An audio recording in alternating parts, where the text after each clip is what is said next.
Hey everybody. There is a goon here, a very nice guy who decided I shouldn't talk about DNS. I think Paul would agree, if you were here for the last session. So he said, hey, do a different kind of session, it's DEFCON. And I said, okay, how about women, girls, and their role in DEFCON over the years? That sounded good, right? Okay, so I'll give about, no, I won't talk about that. Oh, gotta activate this shit. Here we go. Okay, DNS abuse infrastructure, games and tricks. But first, okay, so women, girls, and the role, and the changing role in DEFCON over the years. So basically, we had the scene whores, right? All these girls going around giving stickers and trying to get you to buy products and whatnot. We had the girl hackers. They're cool. Some of them really know their shit. Some of them don't know shit. But well, they're cool anyway. Come to DEFCON girls. Then we had the girlfriends, and we didn't have that many of those, but you know, in the past year or two, dude, did everybody get married or something? I mean, seriously, when hackers get old, do chicks dig them, or what? What the fuck is going on with all these chicks at DEFCON? We need to keep it up. Anyway, let's start with the actual presentation now. Go Archangel, the goon! He just invented his own nickname today, so. DNS abuse infrastructures. Games and tricks. Okay, my name is Gadi Evron.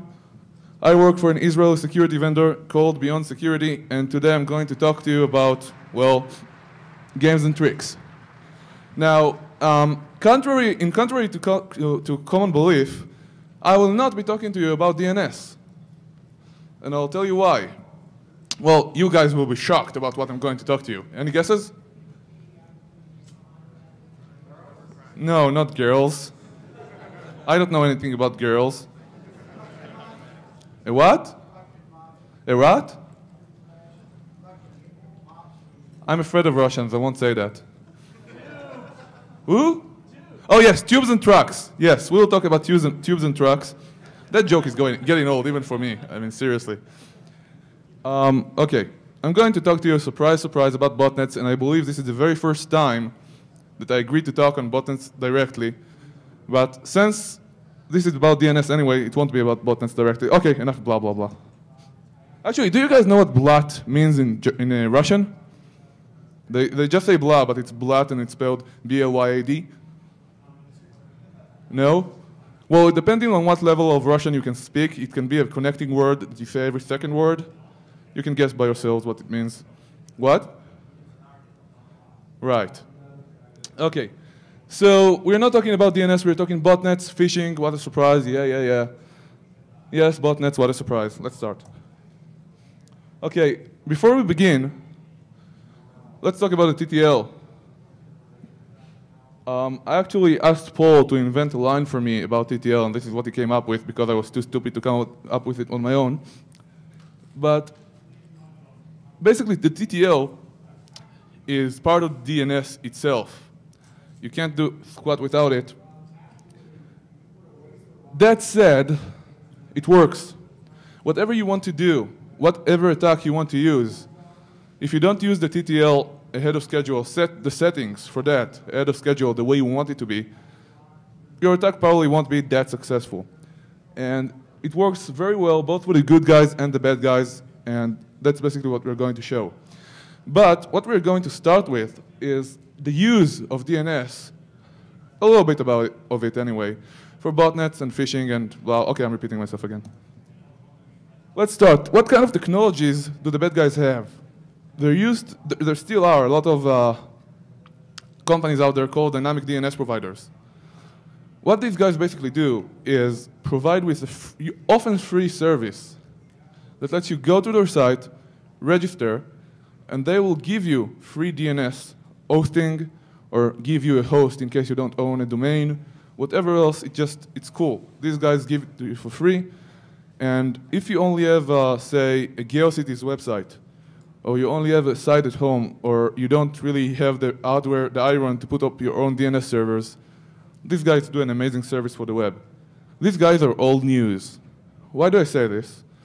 Although dynamic DNS providers, in essence, provide with a great functionality for the internet users all around, whatever can be used as functional can also be abused as well for abuse. Yes, my English is great, thank you.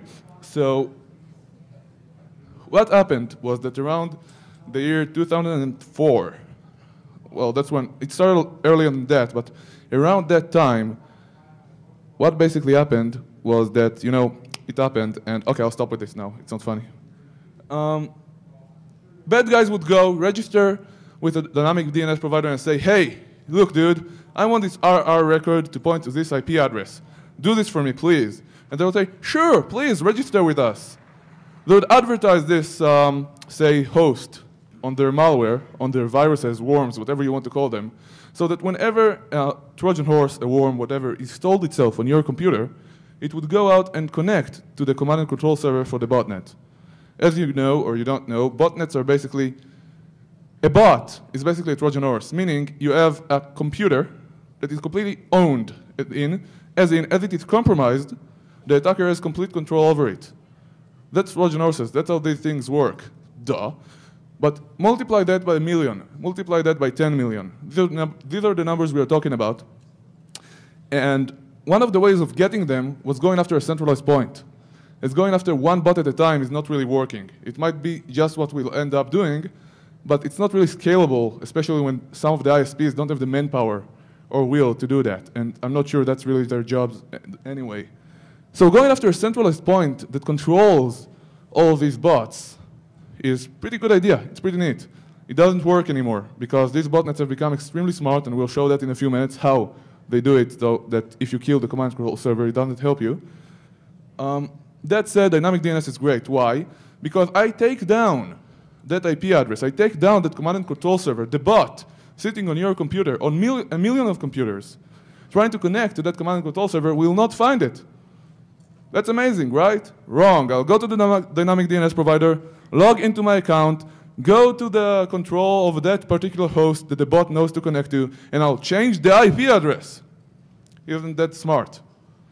So once that dynamic DNS provider is onto me and they get abused real bad, it really hurts them that these guys do this, because botnets basically suck. And even though they're only using the service provided by dynamic DNS providers, they're taking a lot of bandwidth. Now, the dynamic DNS providers will see them because they take a lot of bandwidth and kill that particular account. That same day, 2 other accounts will be opened with that dynamic DNS provider, 10 other dynamic DNS providers, and these guys are heroes on the internet. Even though they are businesses, they do a lot to stop this threat. And all this is old news. Yes, they're still being abused. Yes, dynamic DNS providers are still being used for botnets. But that's no longer really the biggest threat out there.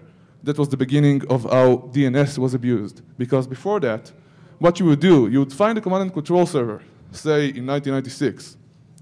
Okay, so people started working, I'm old, kind of.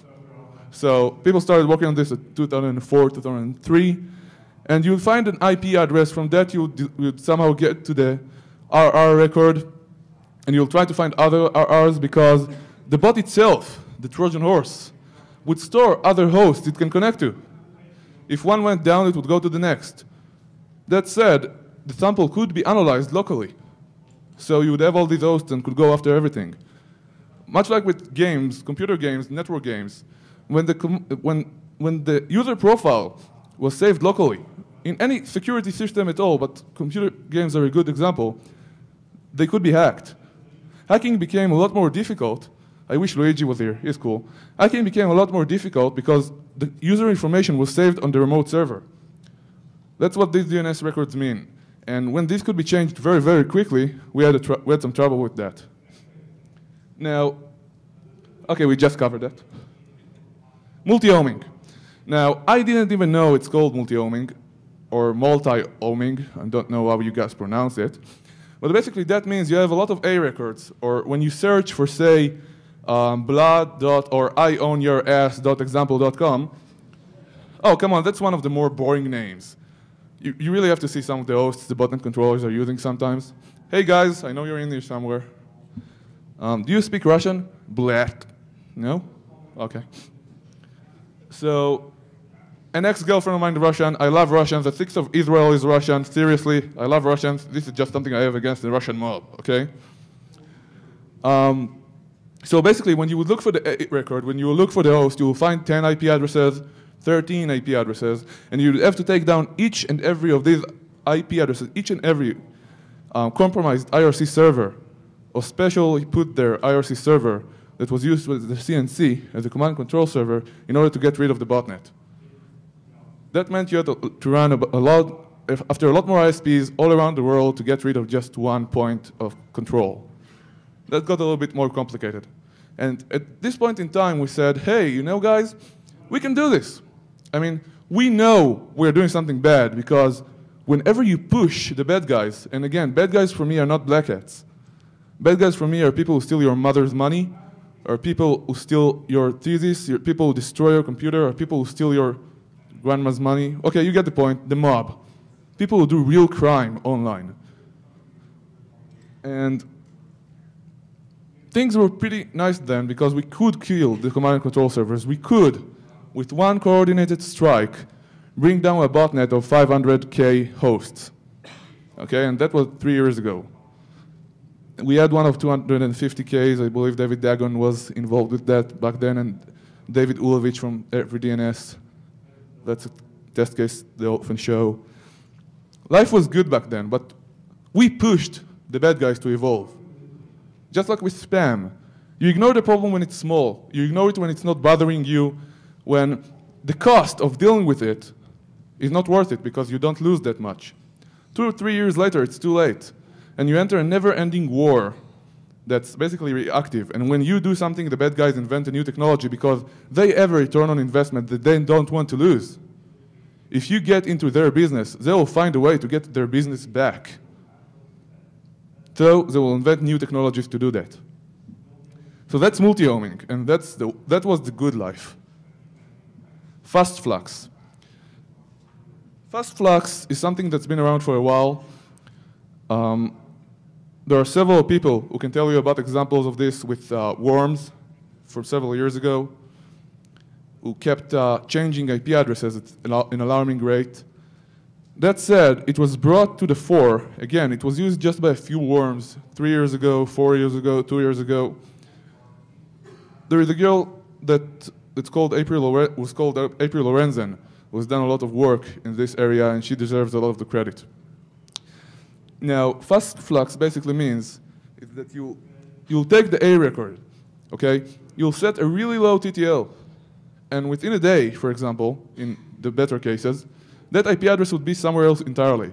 So you would waste that day trying to take down the 10 IP addresses that botnet uses for the command and control server, not to speak of the secondary controls channel, and not to speak of all the other shit that the bad guys put in there. And then it would already be somewhere else, because it's changed already. Sucks, right? What happens if it's happening every 10 minutes? By the time you run after one address, one IP address that's currently hosting the IRC server or whatever other means or mediums this botnet is using to communicate or to be controlled, it's already gone. In botnets, we've been a little bit more lucky. It's not been 10 minutes, but in phishing, oh yeah, definitely. Phishing has seen this kind of games a lot, and it's wearing us down. Now, I'll show some examples for Fast Flux with a botnet that we handled a year ago and then more recently. What happened with its sense and the group that was controlling it. Now, what you see here, for example, is an NS record for addicted2drugs.info.ns.bnmq.com. The TTL is set quite normally to 86,400. Now, as you move down, you can see other addresses that are somewhat related to the first one, other name servers. We'll get back to why that is happening later. But if you look down, and that's a bit disturbing, and I still haven't been able to explain that one, by the way, you can see name servers with TTLs of 15 seconds.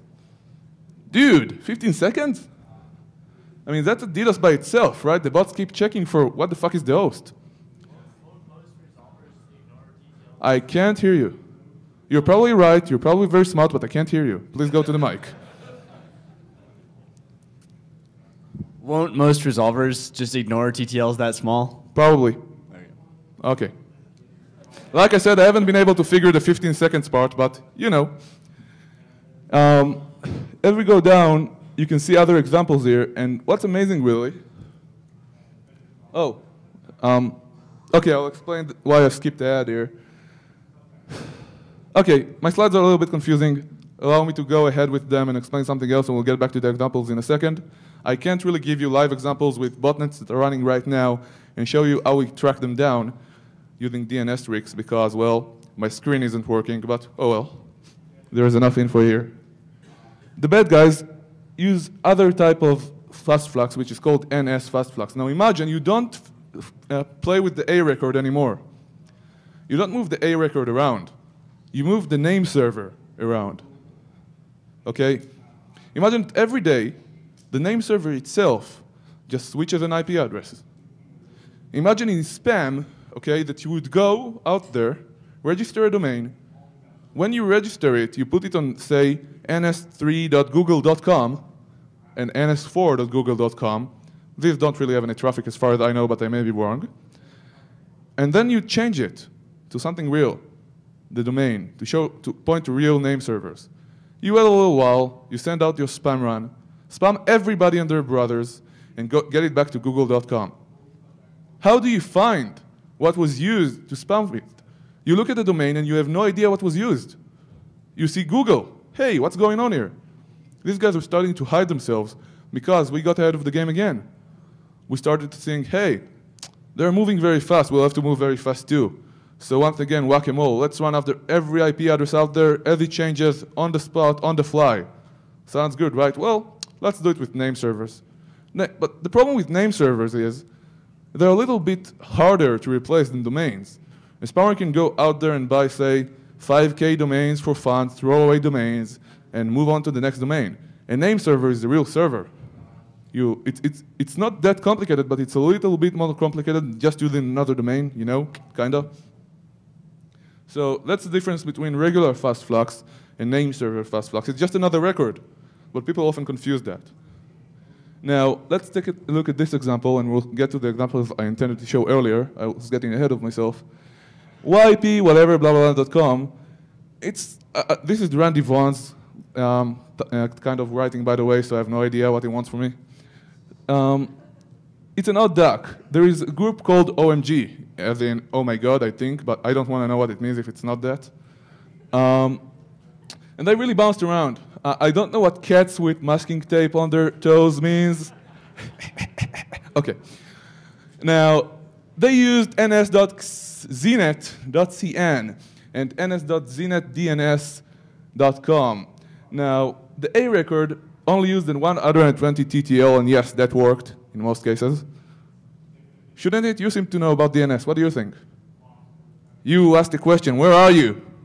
Yo, would it work? You're on the spot now. Answer me now. Come on. I don't hear you. Go to the microphone. Move, move, move, move, move, move, move, move. Okay, I don't want to hear from you. Go back to your seat. No, I'm serious. I'm asking a question, really. And back at you. I suspect that in much kind of way? Okay. I think that... Do you know the joke that Mudge uses? Because I don't want to steal it from him, so please tell me you know this joke. Okay. That the Microsoft encryption? Yes. Yeah. I seem to recall that most reasonable resolvers won't cache anything with less than a 60-second TTL. So 120 would probably work. Thank you for saying that. I appreciate it. So yes, you're right again, and I didn't call you to make fun of you. I wanted that to be affirmed. Thanks. Now, shut up. Shut up. I can do it in metal screaming too. Wait a second. Shut. Oh, no, it won't work for now. Okay, never mind. Now, the original command and control servers were in the United States and in Europe, but well, you know, even if the United States and Europe can be played around with and ISPs can be moved and the command and control servers can be jumped really quickly, well, China is so much easier. You know, kinda. So it moved to China. Now, there are quite a few CNCs, okay, that with short TTLs and long name server TTLs for exactly the same reason that we talked about Fast Flux for A records. And, well, for example, got robbed your info at a TTL of 600, which is just 600 seconds, not that much. And whatever, blah, blah, blah, blah. Yeah, well, again, they use dynamic DNS providers, nothing that big. And we're done with this text, thank God. Okay, now here's an example of a promising command and control server. GameLame.Hungary. Is Hungary lame? I don't know about gay. Actually, I don't know Hungary. I hear it's a beautiful country. Whatever. And the IP address and the name server was at NetQuest 60. You said 60, right? As the minimum. Here you go. GameLame and Hungary and all that, whatever. Now, this is pretty interesting. The A record, godlike.ostabil.nu, whatever, changed it. These keep changing IP addresses. And what I wanted to do basically was take these IP addresses, take these hosts, take these domains, and show you how many IP addresses they have right now and what the history is. But sorry, I can't do that. Whatever, next. Now, as you can see, all these name servers were used for these A records of the previous, oh my God, botnet that I just showed you. Interesting name servers. Now, there is one that's really interesting, which is nameserver2.bnmq.com. What do you think about that? All these A records now mitigated. As you can see, they've all been mapped to a non-existing IP addresses, 0.0.0.0, whatever. So these are all closed now, they don't exist. And then we see some other examples down there, as you can see. And these are all at a narrow telecom, whatever, somewhere, whatever. University of New Mexico, sorry about that, University of New Mexico, but you guys closed it pretty quickly. They're all dead. Not very interesting, right? Now, take a look at this. All these addresses have been used, and this is not just multi-homing. This is skipping addresses every couple of hours, which was pretty annoying. Actually, these are live right now, if you want to check them. This is the IRC server, main.ibreaddtx.com. Maybe we shut it down by now. Got this a few days ago. Could be, but still. They're live right now. Probably the last IP address, whatever. Here are some of the bounces they had, as you can see. IP addresses again, all the time. Should have kept that. Kind of the time stamp would have helped. There are long TTLs though on the A record and the NS records, as you can see. They're not really that worried. Now the good guys have a lot of, okay, let's first talk about that. Before I move to what the good guys are doing to combat this issue, do you guys have questions about this? How it works, what it does? How these command and control servers and phishing servers are controlled? Everybody understood? Am I that slow? Woo, cool. Okay, let's move on. Now what can we do to track these guys really? We can do a lot. We can use a lot of good tools such as traceroute, reverse DNS, looking just at who he is and whatnot, and just see what the DNS answers are when we set requests. That's pretty straightforward. That said, there are a lot of other tools, such as, for example, Florian Weimers. I'm sorry, I never remember how to pronounce the last name. He's a very good guy from Germany, and he invented something called a passive DNS replication. What it basically means is that you sit with a sniffer outside of the DNS box on the same network, basically, and you look at queries. You don't look at who is sending the queries. You only look at the actual responses, the actual answers. And that way you keep them all in the database. And for example, if you look for one IP address, historically, you can, from actually their perspective, again, they don't have perfect coverage. This is basically harvesting. They can see all the historic IP addresses, all the historic hosts. And in some occasions, when I look, for example, for some domain that was spammed in an email, and I'm quick enough, I can see 400 or 1,000 IP addresses in the history. When I look at the IP address, I can find 400 other domains or 1,000 other domains that were used. It's pretty interesting to follow these things, and with every domain, it's never ending. You would need a huge, huge visual system to be able to visualize all these things, and maybe that won't really help us at all, because who can handle such huge pictures? Maybe Dan Kaminsky, I can't. If you have seen his presentation, visual stuff, 100 megabytes pictures. Now, there are other things we can do. For example, again, April Lorenzan really reinvented this field. You can download, basically, .com. You can download the zone files for .com, .net, .org, .info, a little bit of others. Some of them you need to register. Some of them do a little bit of vetting, such as, hey, what's your name? Something like that. Not that difficult to get them. Some are a little bit more paranoid than others. And when you download these files, these databases every day, and you look for diffs, you can find what domains have been registered since yesterday. And that has been very helpful in tracking down phishing, tracking down what new spam domains are about. If there is one spam domain that we know is a spam domain, looking for others like it, searching by a lay method such as keywords, or, for example, checking, woohoo, what domains are on what name servers. Yeah, that could help, right? So if, for example, we see that a bad domain is using a name server, we could potentially look historically at the data and see what other domains are using this name server. Is it a legitimate name server? Is it not a legitimate name server? So like I said earlier, the bad guys started using Google when they spammed out. Still, it was a cute trick. Now, there are other games not really related to botnets that you can do with DNS, and these are not really related to botnets, to DNS itself. For example, with Google, you all heard about blog spam, right? Comment spam and all the related stuff around it. So, for example, Google, okay, this is a bit of a story, but let's go over the slide real quickly. You can see here 5.5 billion results. It's something like 5 million apparently by some Google guy who clarified this. But 5 billion results for elqz2q.org, which basically was a blog spam run for that registered domain with 3 LDs, which means coming before the elqz2q with a dot. They basically spammed a ton of blogs, a ton of comments, a ton of sites, and what they got to was making sure that whatever had that domain in it would have a really high ranking in Google. Yeah, Google did something called nofollow for the blogs to help deal with comment spam and rating poisoning and all that shit. But they still index the sites, so it doesn't really help us.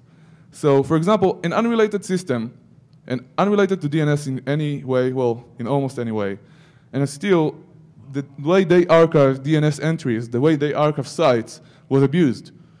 I'm not saying this is something against Google, this is just the way it happened. And these things keep happening because DNS, whether by use of the infrastructure itself, as you notice, I try not to talk about the infrastructure, the root servers, the TLD servers, because these are taken care of. You've seen Paul Vixie standing here just an hour ago. But what can be done by the use of DNS, which is a network that's everywhere? Everyone is using it all the time. It's pretty cool.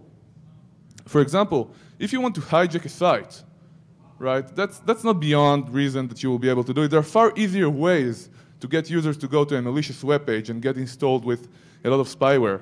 There are hundreds to thousands of new sites every day, each of them installing rootkits and Trojan horses with rootkit technologies to steal banking information from users every day. Legitimate sites, you can find them on Google.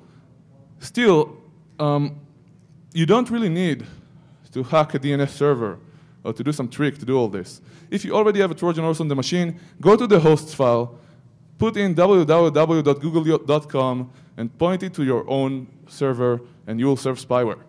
In every place in the chain, whether it's the name server, the actual record, on your machine, that can be played with. And these games are being played with daily. Spyware, malware, all these stuff. I've been doing it for years on the machine itself. We've all heard of domain hijacking, although that's less of a threat. There are so many easier ways to get this stuff done. And here we go with Google. Just stores this information, and a domain that was just spamvertised on blogs, which is basically another way to do regular spam. It's not some other type of unoffensive spam out there. It's very disturbing. It's very huge, as you can see, has been affected. So yes, there are a lot of games, Fast Flux, moving domains around, moving name servers around. Requesson, and Adam, I forgot your last name. I apologize. Please don't kill me. Are you here? Can you tell me your last name? Never mind. They, for example, started a blacklisting, probably gray listing service, that will tell you if a domain that's being emailed to you is less than 5 days old. That's very effective in scoring against spam. That said, spammers would just wait a month. You know, for the first month or so, they'll have higher costs because they'll register double the domains or a lot more domains and start using them only after a certain period of time. But their costs would go down, and the effectiveness of the blacklisting will go down as well. Whatever we do, they always have a different way of approaching that. And if our response is playing, kill the fire now, instead of seeing it coming at us and trying to deal with it at the core, when it's still small and when nobody cares about it, we're never going to win. So that's basically about that. And other things that can be done, for example, blacklisting name servers. Again, ns3.google.com on your domain after you finish spamming. You finish the spam in 10 minutes, send 1 billion messages from 1 million bots, and you're done.